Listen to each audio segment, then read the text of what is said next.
Picture a battlefield at dawn. The air is heavy, the ground trembling beneath the weight of marching soldiers. A general stands at the edge of the field, sword at his side, yet unmoved. His men wait for his command to charge, but he raises his hand, not to attack, but to hold them back. He knows something they do not.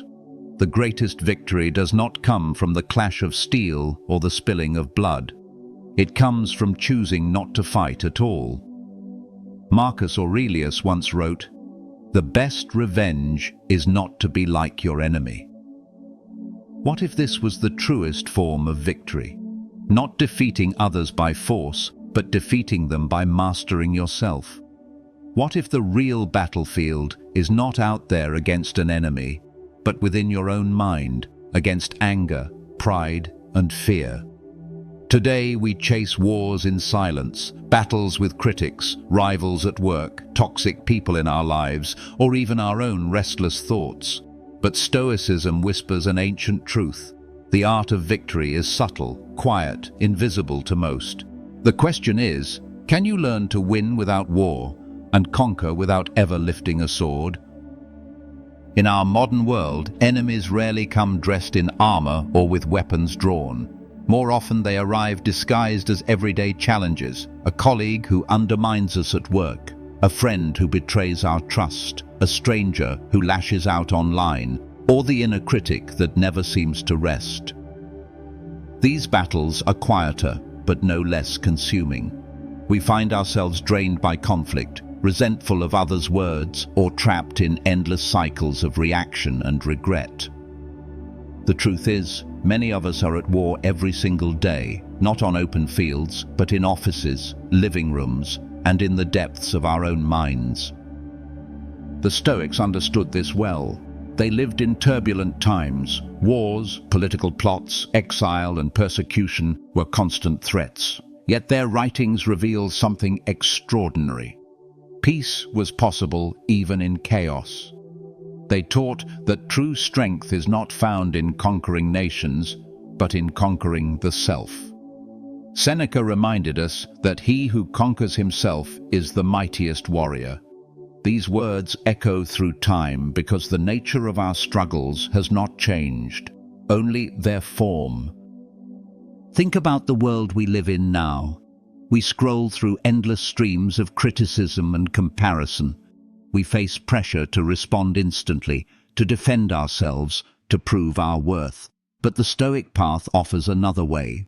Instead of being pulled into the noise of every conflict, we can rise above it. Instead of being defined by what others say or do, we can be guided by reason, virtue, and inner calm. This is what it means to win without war. It is not weakness nor surrender. It is the highest form of strength.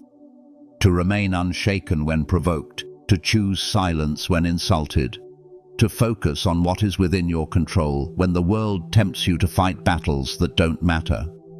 These are not small victories.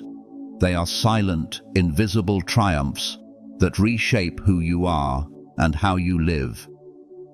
In this journey, we will uncover 13 powerful Stoic ways to defeat your enemies without drawing a single weapon. They are strategies tested by time, practiced by philosophers, and still as urgent today as they were 2,000 years ago. If applied with discipline, they will change how you handle conflict, how you see those who oppose you, and most importantly, how you see yourself. The art of silent victory begins here. The first Stoic way to defeat your enemies without war is to master your anger. Marcus Aurelius once wrote, "How much more grievous are the consequences of anger than the causes of it?" The Stoics saw anger not as strength, but as weakness, a fire that burns the one who holds it even more than the one it seeks to destroy. To give in to rage is to surrender control of your mind, and in Stoicism, self-control is the highest victory. Think about the last time someone provoked you. Maybe it was a driver cutting you off in traffic, a co-worker spreading rumors, or a loved one who spoke words that cut deep. In those moments, anger surges and demands an immediate response. But if you let it, anger dictates your actions, often leading to regret later. The Stoics remind us that the insult itself is rarely as harmful as the damage caused by our angry reaction. When you lash out, you confirm your opponent's power over you. When you remain calm, you disarm them. Imagine two warriors standing face to face. One is shouting, swinging wildly, consumed by fury. The other stands still, calm, eyes steady, refusing to be moved. Who truly has the power? The one raging blindly, or the one who cannot be shaken? This is the image of Stoic mastery, choosing reason over rage, clarity over chaos. In our modern lives, anger is often disguised. It shows up as passive aggressiveness in emails, heated arguments over trivial things, or a constant background tension we carry with us. Mastering anger doesn't mean suppressing it, pretending it isn't there. It means pausing, observing it, and deciding if it deserves your energy. The Stoics practiced exercises like journaling their emotions at the end of each day, asking themselves, what provoked me, and did it truly matter? They trained themselves to delay their responses, to breathe deeply, to see anger as a test of character. A practical way to apply this today is simple. When anger rises, do nothing at first. Count to 10, take a breath, step away from the phone before replying to that message. Let the first wave pass, because the first wave is always the strongest and the most dangerous. Then ask yourself, will reacting help me, or will it only give my enemy more power? By mastering anger, you claim a silent victory, one in which your opponent is defeated not by force, but by your refusal to be dragged down to their level. The second Stoic way to defeat your enemies without war is to live above insults. Marcus Aurelius reminded himself, if you are pained by external things, it is not they that disturb you, but your judgment of them. This simple but profound idea cuts to the heart of conflict. No insult can wound us unless we give it permission. Words themselves are nothing more than sounds or symbols. It is our interpretation that gives them weight. Picture a child hurling an insult at you. Do you take it seriously? Likely not, because you see their words for what they are: immature, powerless, not worth your energy. Yet when those same words come from an adult rival, suddenly they sting. Why? The words did not change. Only our judgment of them did. The Stoic challenge is to see all insults as we would see the babbling of a child, irrelevant, harmless, unworthy of our peace. In today's world, insults are everywhere. Online comments dripping with negativity, co-workers who make sly remarks, acquaintances who question your choices. If you fight every insult, you become a prisoner of other people's opinions. But if you rise above them, you become free. Seneca once wrote, "It is the mark of great minds to rise above injuries." To live above insults is not to ignore reality. It is to recognize that another's opinion does not define your worth. Think of insults like spam emails. They arrive uninvited, sometimes daily, always annoying. But do you have to open them? No, you delete them without a second thought. In the same way, insults should be treated as mental spam. They are junk messages from people whose approval you do not need. The practice is simple but powerful. When insulted, pause and remind yourself, this is not about me, it is a reflection of them. Then ask, will this matter in a week, a month, a year? More often than not, the answer is no. By refusing to take the insult personally, you deny your enemy the power they seek. You win not by striking back, but by refusing to descend into their smallness. Living above insults is a silent victory, a statement that your dignity cannot be shaken by the shallow words of others. The third Stoic way to defeat your enemies without war is to practice indifference to both praise and blame. Epictetus once said, "If you wish to improve, be content to be thought foolish and stupid." At first, this sounds harsh, even dangerous. Why would anyone want to be thought foolish? Yet Epictetus was pointing to a deeper truth. If you live chained to the opinions of others, you will never be free. Praise can be as dangerous as blame, because both make you dependent on outside approval. Imagine a ship tossed on the sea, moving whichever way the winds blow. One day people praise you, and you feel high and unstoppable. The next day they criticize you, and you feel crushed. This is no way to live. The Stoics seek steadiness, a mind anchored not in what others say, but in what is right, just, and virtuous. Think of how much energy in modern life is spent chasing praise. Social media thrives on it, likes, comments, and shares that give us a quick hit of validation. But this also makes us vulnerable. One harsh comment can undo 100 compliments because our self-worth is tied to opinion instead of principle. Likewise, in workplaces or relationships, people can manipulate us through flattery or criticism, knowing we crave approval or fear rejection. The Stoics taught that true strength is independence of mind. Marcus Aurelius reminded himself daily not to be carried away by praise, because those who offer it are fleeting, mortal, and flawed like himself. Seneca said, "What difference does it make how many are your admirers? You must be your own admirer." To practice indifference is not to become arrogant or cold. It is to measure yourself only against the standard of virtue, not the shifting voices of the crowd. A practical way to cultivate this is through daily reflection. At the end of the day, ask yourself, did I act with justice, courage, temperance, and wisdom? If the answer is yes, then it doesn't matter what others think. If the answer is no, then criticism becomes a tool for growth rather than an injury. By shifting your attention from external opinion to internal integrity, you free yourself from the battlefield of praise and blame. Your enemies cannot touch you because their weapons, flattery and insult, find no target. This is victory in silence. To walk your path unmoved by the noise of the crowd.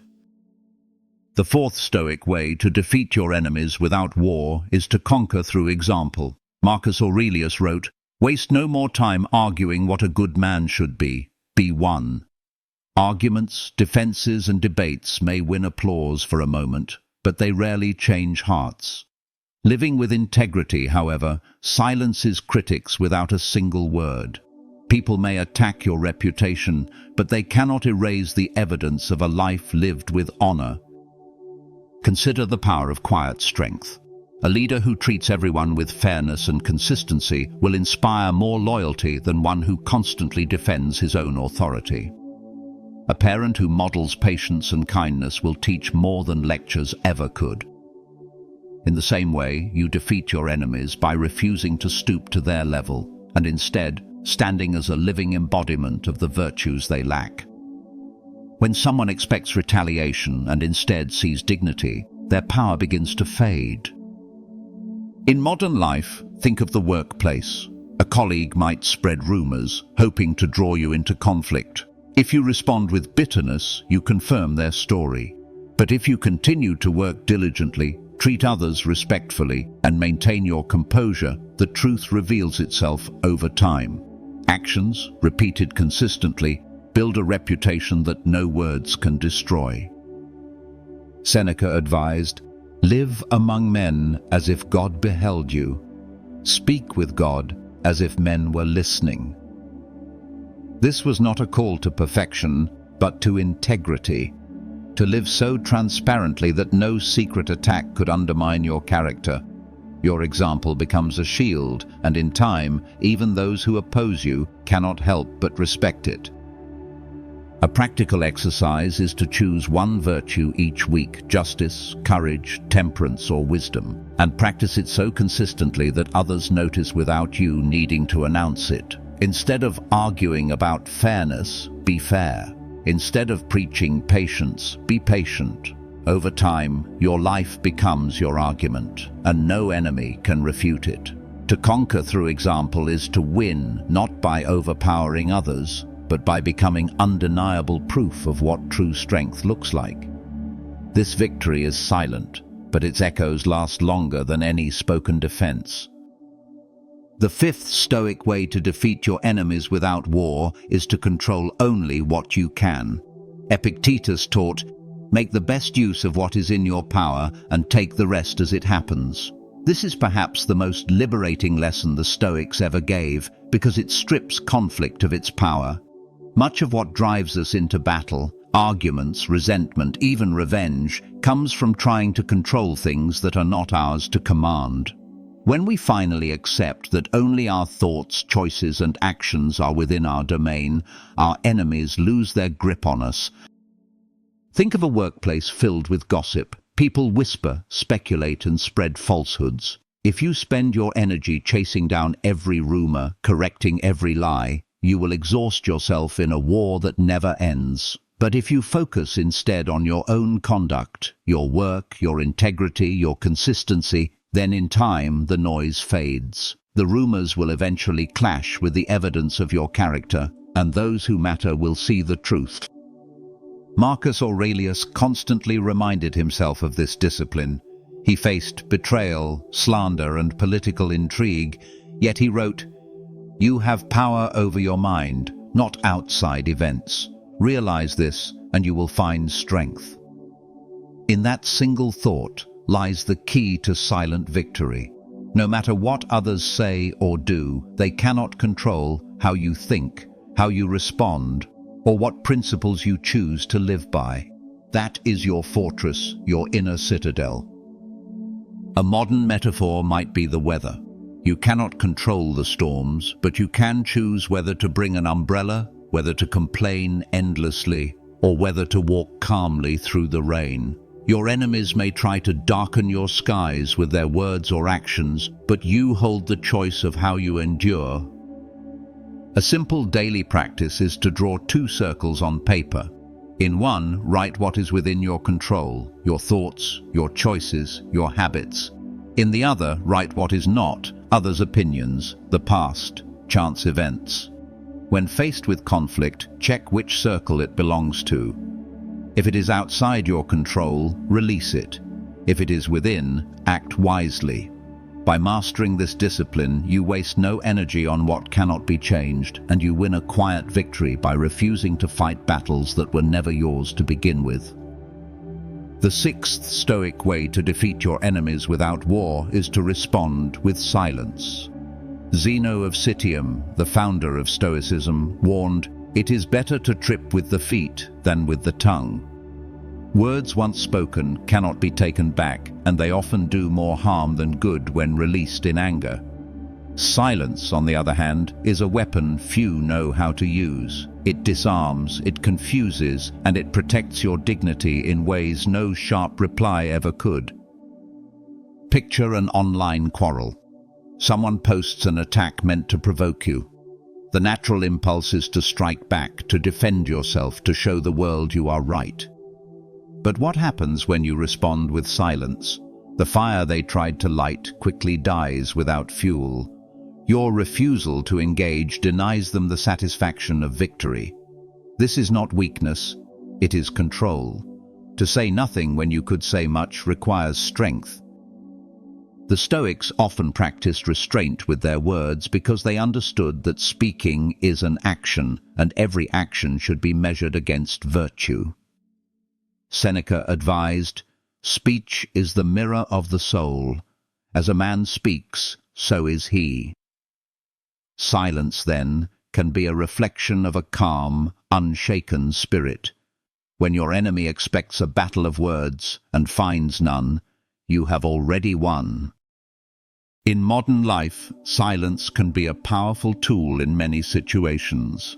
In arguments with loved ones, choosing silence can prevent words that would only cause lasting wounds. In professional settings, silence can demonstrate confidence, showing that you do not need to react to every provocation. Even in public debates, a measured pause can carry more weight than a flood of defensive words. A practical way to apply this is to build the habit of delayed response. When provoked, wait. Do not answer immediately, whether in speech, in text, or in action. Give yourself time to consider. Will speaking serve virtue, or will it only escalate conflict? Many times the answer will be to remain silent, and when you do, you will notice something remarkable. Silence itself speaks. It says you are not shaken, you are not controlled, and you are not interested in battles that lower your dignity. This is how silence defeats enemies without war. It leaves them striking into the void while you stand untouched. The seventh Stoic way to defeat your enemies without war is to transform them into teachers. Seneca wrote, "Difficulties strengthen the mind, as labor does the body." The Stoics believe that adversity is not a curse but a classroom, and enemies often serve as unintentional instructors. They reveal our weaknesses, expose our impatience, and test the strength of our character. What feels like opposition may actually be the very thing shaping us into who we are meant to become. Consider a rival at work who constantly challenges your ideas. It may feel exhausting, even unfair, but hidden within this friction is an opportunity. Their criticisms force you to sharpen your reasoning, to refine your presentations, to strengthen your confidence. Without their opposition, you might have remained untested. In this way, your enemy becomes the very cause of your growth. Epictetus advised his students never to curse those who make life difficult, but to thank them for providing material for practice. He compared it to athletes who need resistance to grow stronger. A wrestler improves not by facing weak opponents, but by meeting those who push him to the edge of his ability. In the same way, our critics and adversaries give us the resistance needed to train our minds. A practical application of this is to reframe every provocation as a lesson. When someone insults you, ask, "What weakness in me did this stir? Was it pride, insecurity, fear?" When someone competes against you, consider, "How can this sharpen my skills rather than diminish me?" By adopting this mindset, you no longer see enemies as threats, but as unwilling allies in your own self-mastery. The paradox of Stoic wisdom is that the people who try hardest to bring us down often end up lifting us higher. By treating your enemies as teachers, you turn conflict into fuel for growth. They may never know the role they played, but you will carry the strength they helped forge. This is a silent victory. Not only do you refuse to be broken, you emerge stronger, wiser, and more unshakable than before. The eighth Stoic way to defeat your enemies without war is to focus on your duty, not on revenge. Marcus Aurelius reminded himself, "The best revenge is not to be like your enemy."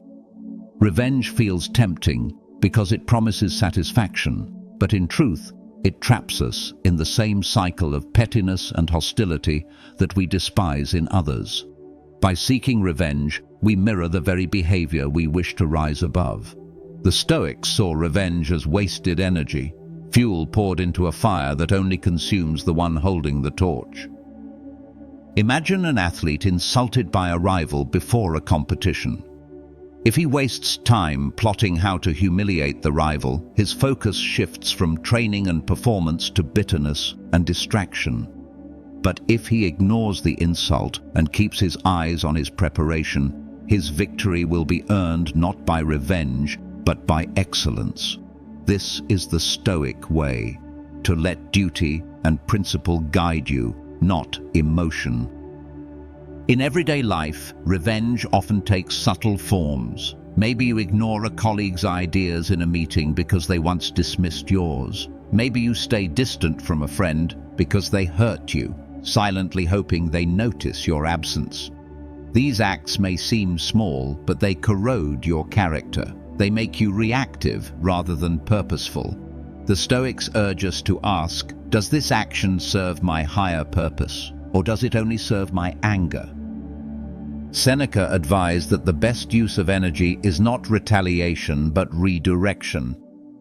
Instead of feeding the cycle of hostility, turn that energy toward what matters: your work, your relationships, your growth. The more you invest in your duty, the less time you have for revenge, and the more irrelevant your enemies become. A practical exercise is to write down your highest responsibilities, whether to your family, your craft, or your principles, and keep them visible. Whenever provoked, look at the list and ask, will striking back help me fulfill this duty? The answer is almost always no. By focusing on what you are here to do, you starve revenge of its power.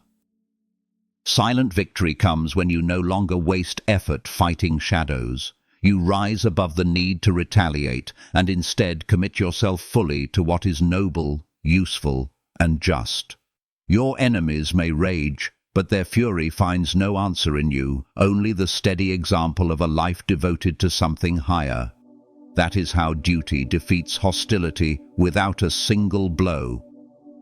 The ninth Stoic way to defeat your enemies without war is to outlast them with patience. Seneca wrote, "Time heals what reason cannot, while anger burns quickly and loudly. Patience is quiet and enduring, and in the end, it is often patience that prevails."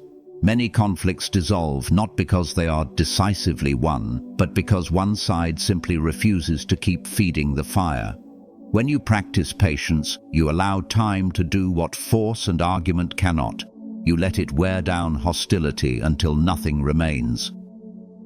Think of two people locked in a feud. One lashes out constantly, desperate for a reaction.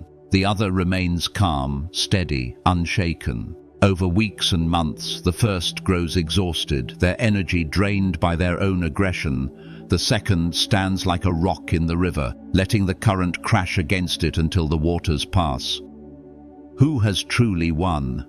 Not the one who shouted the loudest, but the one who endured. In modern life, patience feels almost unnatural. We live in a world of instant communication, instant results, instant retaliation. If someone insults us online, we can reply within seconds. If someone challenges us at work, we want to correct them immediately. But the Stoics remind us that not every battle must be fought today. Time often does more for us than words or actions ever could. Marcus Aurelius practiced this discipline as emperor. Surrounded by political rivals and constant criticism, he often chose to wait rather than react. He trusted that truth, character, and time itself would reveal the emptiness of false accusations. This is a lesson we can all apply. When slander comes, let it fade. When hostility arises, let it tire itself out. When someone pushes for conflict, step aside and let their own momentum undo them. A simple exercise is to ask yourself, will this matter in a year? If the answer is no, then patience is the wiser choice. Keep your dignity, conserve your energy, and trust that time will strip away what is shallow and false. Outlasting an enemy with patience is a silent victory. It shows that you value your peace more than their provocation, and it proves that endurance, not aggression, is the mark of true strength. The 10th Stoic way to defeat your enemies without war is to win by generosity. Seneca wrote, "Wherever there is a human being, there is an opportunity for kindness." This was not sentimentality, it was strategy. Kindness disarms hostility in ways that argument and retaliation never can. To respond with generosity when someone expects resentment is to strike at the heart of their power. You take away their role as your enemy by refusing to play yours. Think of two rivals in business. One seeks to undercut, sabotage, and humiliate the other. The other responds not with retaliation, but with unexpected goodwill, sharing resources, offering cooperation, treating the rival with respect. Over time, the hostility loses momentum because the rivalry cannot survive without mutual fire. Generosity turns an enemy into an uncomfortable reflection of their own behavior, often leading them to soften or withdraw entirely. In our daily lives, this principle is equally powerful. When a neighbor gossips about you, an act of kindness, helping them with a chore, greeting them warmly, creates confusion in their hostility. When a colleague tries to compete ruthlessly, offering them help on a project undercuts their aggression. This is not weakness, nor is it naivety. It is a deliberate choice to wage a higher kind of battle, one that uses virtue as its weapon. Marcus Aurelius practiced this often as emperor. Despite betrayals and conspiracies, he chose mercy and fairness where cruelty might have been easier. He saw every human being as part of the same whole, reminding himself, "We are made for cooperation, like feet, like hands, like eyelids."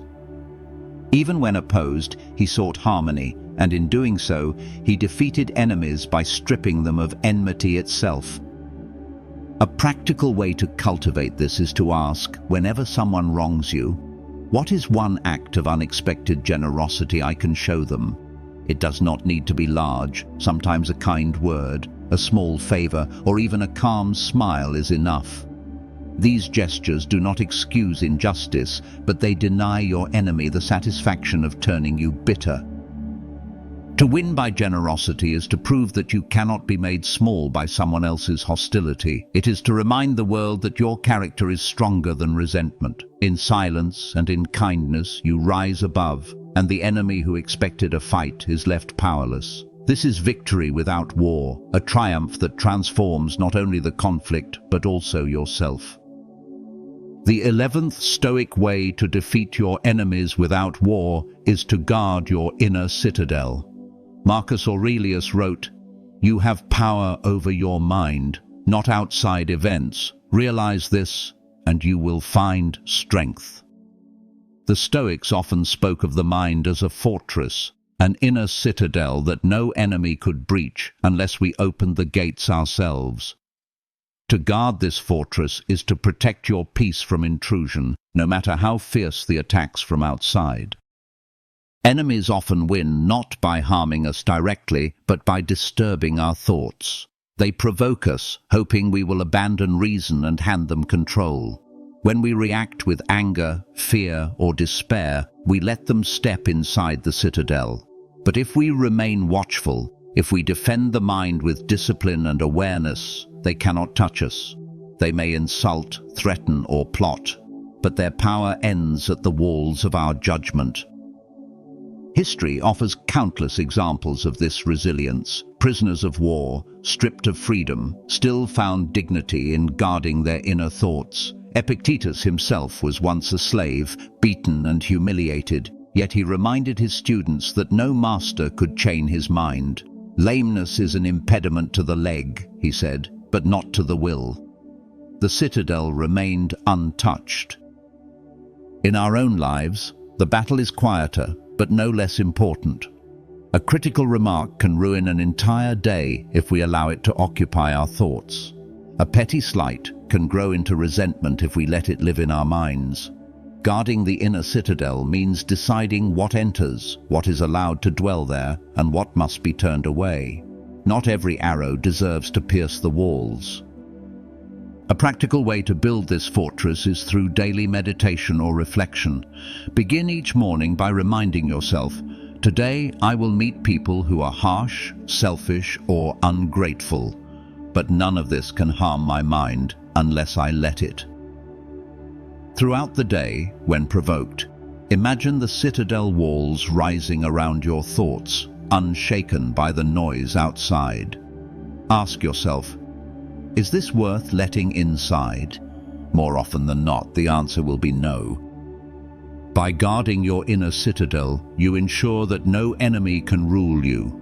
Their words may echo, their actions may strike, but your peace remains intact. This is the deepest victory of all, the realization that the true battlefield is within, and once you master it, you are unconquerable. The 12th Stoic way to defeat your enemies without war is to practice strategic withdrawal. Seneca wrote, "Sometimes even to live is an act of courage." Withdrawal is not always weakness. At times it is wisdom. To step back from a fight that serves no purpose is to conserve strength, protect peace, and choose battles that truly matter. The Stoics were not interested in victory for its own sake, but in living well, and sometimes the surest path to victory is refusing to play too. The 13th Stoic way to defeat your enemies without war is to seek harmony instead of domination. Marcus Aurelius reflected, "We are waves of the same sea, leaves of the same tree, flowers of the same garden." The Stoics saw humanity as interconnected, bound by nature and reason. To see others as enemies is often a mistake of perspective, for in truth they are fellow travelers on the same path of life. The highest victory is not to crush them, but to transform hostility into cooperation, turning opposition into shared purpose. Consider two groups locked in rivalry. Each side is consumed with winning, but the conflict drains resources and poisons relationships. Then a crisis arrives that requires unity. Suddenly, former enemies recognize they share more in common than they thought. Their survival depends not on destroying each other, but on joining forces. What once seemed like battle becomes partnership. Harmony reveals itself as the truest victory because it strengthens both sides instead of weakening one. In daily life, this principle is just as relevant. A co-worker competing for recognition can become an ally if you choose collaboration over rivalry. A neighbor who once clashed with you might become a friend if you extend understanding. Even strangers who provoke us on the surface may carry burdens we do not see. By shifting the goal from domination to harmony, you dissolve the very idea of enemy. Seneca warned against the illusion of separation. No man can live happily who regards himself alone. If we see our opponents as isolated beings, we miss the truth that we are all part of the same human family. To harm them is ultimately to harm ourselves, but to seek harmony is to strengthen the whole. A practical way to practice this is to ask in any conflict, what outcome benefits both of us? Instead of asking how to win, ask how to create peace. Sometimes this requires compromise, other times simple understanding, and often patience. But the result is a victory that endures because it heals instead of divides. To seek harmony is not to ignore injustice or accept wrongdoing. It is to remember that the ultimate goal of a Stoic is not to stand above others, but to stand with them in virtue. When you defeat enmity itself, leaving no enemy behind, you achieve the rarest and most powerful victory of all, one that ends the war forever. Every principle we've explored builds upon the last, forming a chain of silent victories that together create unshakable strength. Mastering anger opens the door to rising above insults. Rising above insults teaches us to care less for praise or blame. When freed from opinion, we can live as examples, conquering through virtue rather than argument.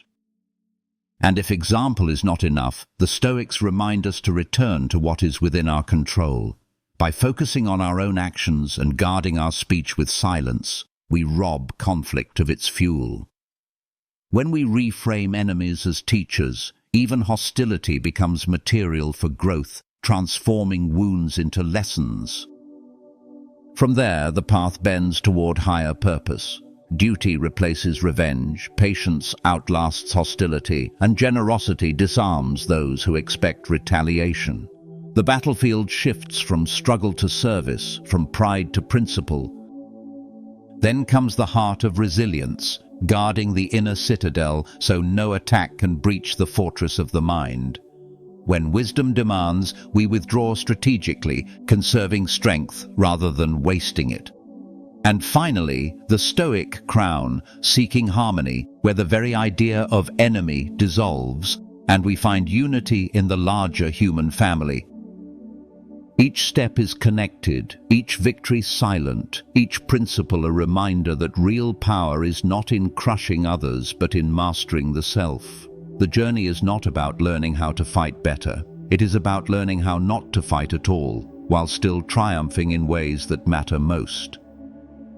When we look back across these lessons, a pattern emerges. The Stoics were not interested in triumphs that left bodies on the ground or enemies humiliated. Their victories were quiet, invisible to most, but deeply transformative. They understood that the greatest enemies are not people, but emotions, anger, pride, fear, and desire.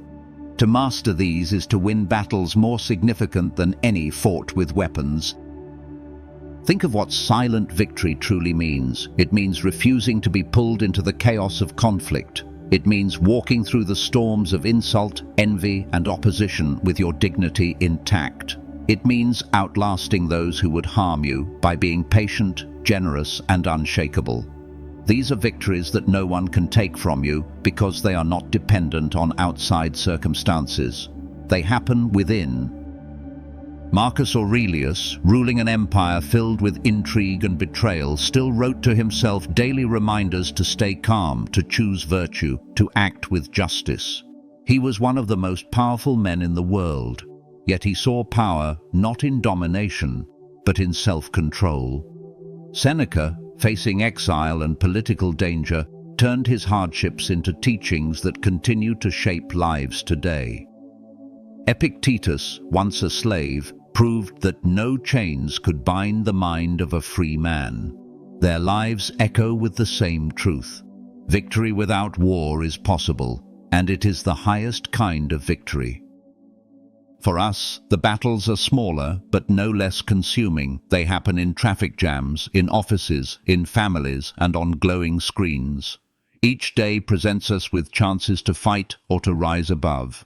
To live as a Stoic is to choose the higher path, not through passivity, but through mastery. It is to remember that no insult can define you, no rival can dictate your character, and no enemy can touch your inner citadel unless you allow it. Silent victories reshape not only your relationships, but your very identity. They free you from being a prisoner of others' behavior. They give you clarity, courage, and peace.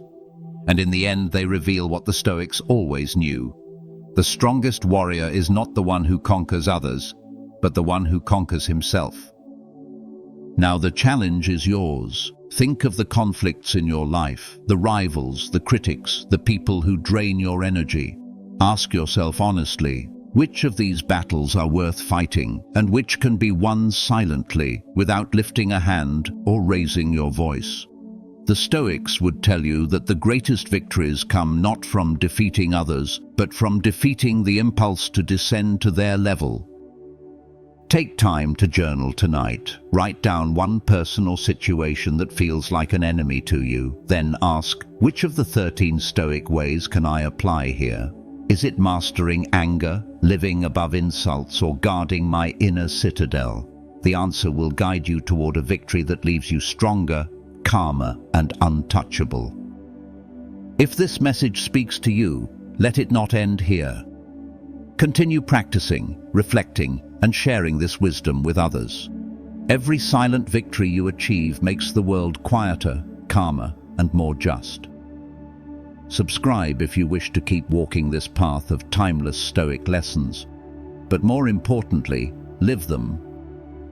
Remember, the wars worth winning are not fought with swords or words, but with discipline, patience, and virtue. Your greatest victory will always be silent.